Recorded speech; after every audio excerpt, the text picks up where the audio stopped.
ఎటువంటి ఆపరేషన్ లేకుండా లేటెస్ట్ టెక్నాలజీతో చిన్న ఇంజెక్షన్ తో నన్ను పూర్తి ఆరోగ్యవంతురాలను చేశారు. Elite spine and pain management centre కి వెళ్తే మీ నొప్పులకు స్వస్తి. ఏప్రిల్ మొదటి వారంలో తుక్కుగూడలో కాంగ్రెస్ భారీ బహిరంగ సభ నిర్వహించనుంది. ఈ సభకు రాహుల్ గాంధీ, మల్లికార్జున ఖర్గే హాజరు కానున్నారు. తెలుగులో ఏఐసీసీ మేనిఫెస్టో విడుదల చేయనున్నారు ఖర్గే. లోక్సభ ఎన్నికల షెడ్యూల్ తర్వాత కాంగ్రెస్ మొదటి సభ తెలంగాణ నుంచే శ్రీకారం చుట్టారు. తుక్కుగూడ నుంచే లోక్సభ ఎన్నికల ప్రచారాన్ని ప్రారంభించనున్నారు.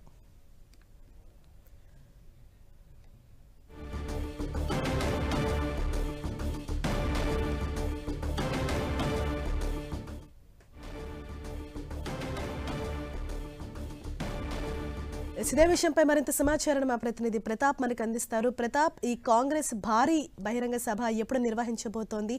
అంటే ప్రధాన ఉద్దేశం ఏంటి? ఎవరెవరు పాల్గొనబోతున్నారు?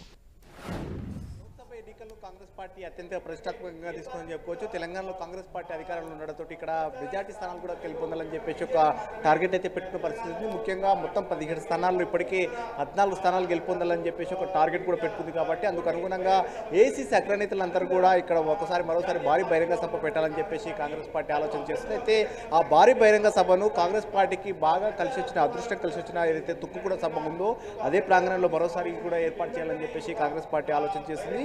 తెలంగాణ మేనిఫెస్టో రిలీజ్ చేసేటప్పుడు 6 గ్యారంటీ స్కీమ్లకు సంబంధించి తుక్కుగూడ భారీ బహిరంగ సభల్లోనే అక్కడ ఏర్పాటు చేయడం జరిగింది. అప్పుడు సోనియా గాంధీ, మల్లికార్జున ఖర్గే, రాహుల్ గాంధీ, ప్రియాంక గాంధీ అట్లా ముఖ్యమైన నేతలందరూ కూడా రావడం జరిగింది. కాబట్టి మరోసారి ఏఐసీసీ అగ్రనేతలందరూ కూడా ఇక్కడికి రప్పించాలని చెప్పేసి ఆలోచన చేస్తుంది. ముఖ్యంగా ఈ సేమ్ యాజ్ ఇట్ ఈస్గా తెలంగాణకు ఏవైతే గ్యారంటీ స్కీమ్స్ 6 గ్యారంటీ స్కీమ్స్ను ప్రకటించిన సభలోనే ఏఐసీసీ ఇటీవల కాలంలో మేనిఫెస్టో రిలీజ్ చేయడం జరిగింది. కాబట్టి ఆ ఏఐసీసీ మేనిఫెస్టో రిలీజ్ చేసిన వాటిని తెలుగులో అనువాదం చేసి ఇక్కడ రిలీజ్ చేయాలని చెప్పేసి కాంగ్రెస్ పార్టీ ఆలోచన చేస్తుంది. ఇప్పటివరకు హిందీలో, ఇంగ్లీష్లోనే ఏఐసీసీ మేనిఫెస్టో ఉంది. కాబట్టి దానికి సంబంధించి కూడా గ్రౌండ్ స్థాయిలోకి తీసుకెళ్లాలని చెప్పేసి ఒక ఆలోచన చేస్తుంది. అందులో భాగంగానే ఆ మేనిఫెస్టోను కూడా తెలుగులో అనువాదం చేసి ఇక్కడ రిలీజ్ చేయాలని చూస్తుంది. ఈ మేనిఫెస్టో రిలీజ్ చేసే కార్యక్రమానికి ఏఐసీసీ అధ్యక్షుడు మల్లికార్జున ఖర్గేతో పాటు రాహుల్ గాంధీ, ఇతర ముఖ్యమైన నేతలందరూ కూడా ఆహ్వానించాలని చూస్తుంది. భారీ బహిరంగ సభ మరోసారి బల ప్రదర్శన చేయాలని చెప్పేసి కాంగ్రెస్ పార్టీ ఆలోచన చేస్తున్నట్టుగా తెలుస్తుంది. ముఖ్యంగా ఏవైతే కాంగ్రెస్ పార్టీ టార్గెట్ ఫిక్స్ చేసుకున్న పరిస్థితి నేపథ్యంలో ఎక్కువగా సీట్లు కూడా గెలవాలని 14 సీట్లు ఎక్కువగా ఇప్పటికే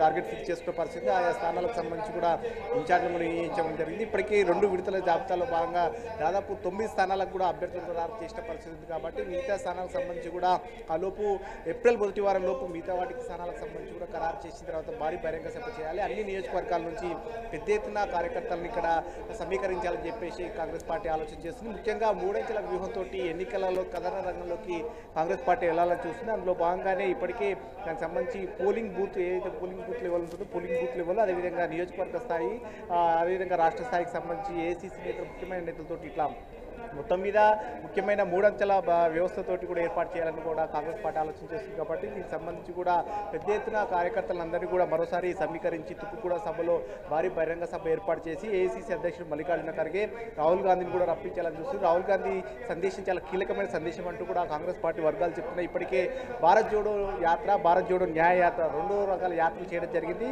దక్షిణం నుంచి ఉత్తరం వరకు, అదేవిధంగా తూర్పు నుంచి పడమర వరకు కూడా ఇటీవల కాలంలో పూర్తి చేసుకున్న పరిస్థితి అయితే ఉంది. సో ఈ నేపథ్యంలో యాత్ర మొత్తం భారతదేశ వ్యాప్తంగా యాత్ర చేశారు. కాబట్టి దేశంలో ఉన్న సమీకరణాలు కానీ ప్రస్తుతం దేశం ఎదుర్కొంటున్న అంశాలన్నిటి కూడా రాహుల్ గాంధీ వివరించే అవకాశాలు ఉన్నట్టు కూడా కాంగ్రెస్ పార్టీ వర్గాలు చెప్తున్నాయి. ఇప్పటికే 10 ఏళ్ల కాలంలో ఎన్డీఏ ప్రభుత్వంలో ఏం నష్టపోయింది అనేది, పేదలకు ఎలాంటి నష్టం జరుగుతున్న అంశాలను అన్నిటి కూడా వివరించే అవకాశం ఉంటుంది. కాబట్టి ఈ సభను చాలా అత్యంత ప్రతిష్టాత్మకంగా తీసుకున్నామని కూడా కాంగ్రెస్ పార్టీ నేతలు చెప్తున్నారు. ముఖ్యంగా రాహుల్ గాంధీ కూడా దీనికి సంబంధించి కూడా కీలకమైన సందేశం ఉండే అవకాశం ఉంటుంది. కాబట్టి అన్ని నియోజకవర్గాలు 17 పార్లమెంటుకు సంబంధించిన నియోజకవర్గాల నుంచి పెద్ద ఎత్తున జన సమీకరణ చేసి కూడా భారీ బహిరంగ సభ ద్వారా మరోసారి ఎన్నికల కథన రంగంలోకి వెళ్లాలని కూడా కాంగ్రెస్ పార్టీ ఆలోచన చేస్తుంది.